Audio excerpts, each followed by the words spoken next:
The landmark legislation to decriminalize possession of small quantities of cannabis was the topic of debate in the House of Assembly on Tuesday, with parliamentarians weighing the pros and cons of a major step in the march towards marijuana law reform.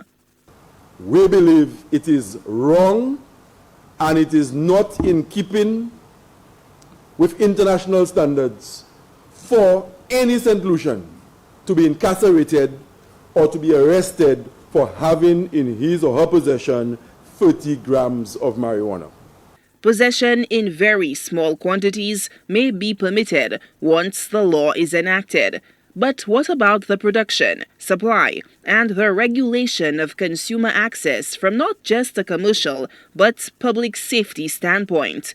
Viewfort South MP Dr. Kenny Anthony challenged his colleagues to consider a number of variables surrounding the supply of the herb to cannabis consumers, to which Prime Minister Philip J. Pierre delivered this response. The member for Viewfort South spoke about an amendment to allow us to plant, not us, to allow users of marijuana to plant to plant, Mr. Speaker, you know I'm a farmer, Mr. Speaker? And the member doesn't give me any incentives. To allow users to plant four plants of marijuana, of cannabis.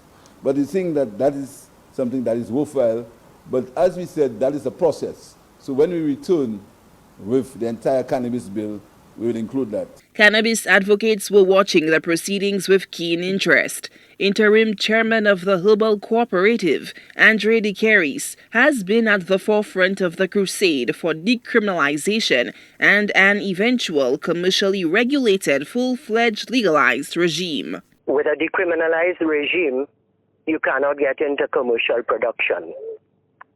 And that is where the money is, and that is how the government is going to make money. That's how the government is going to provide jobs. That's how we're going to get young people back into agriculture. There's going to be a world food shortage. So no better time to get young men back into agriculture.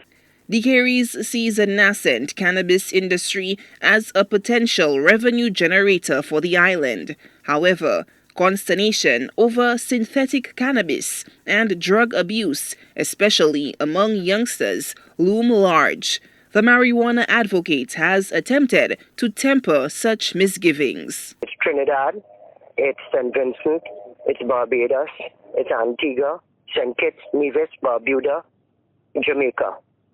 Are the mental wellness centers overflowing with mad people who got too high from cannabis? No. The announcement was made yesterday. Is there a run on cannabis where everybody now is going to the pusherman and buying ganja? No. St. Lucia, many people consume ganja here. So there is an underground industry that has been going on since the beginning. And the supply, if anybody wanted to smoke ganja in St. Lucia, it's readily available. So those fares that people are because it's decriminalized, people are now going to demand it more. I don't think that's it at all. Moreover, Decriminalization says a legalized regime would afford the government of St. Lucia the means to roll out a robust education and prevention campaign. Going to schools and dissuade young people from early initiation, deal with the COPD, deal with the people who have a genetic predisposition to psychoses, and cannabis can be the trigger. You have to deal with these families. They have parents who don't know their kids are burning ganja. We have an educational program to introduce so people understand what the plant is, where it came from, the dangers, the benefits. All of these things have to be taught so people are comfortable that we're not doing anything crazy that is going to destroy society. But is St. Lucia too late to the game? According to Decriminalization, the years of groundwork undertaken by numerous commissions provided the island with the unique knowledge of a possible model for decriminalization and a framework for a lucrative industry.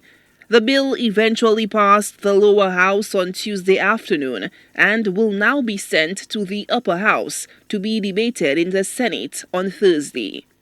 Solange Alfred, HTS News Force.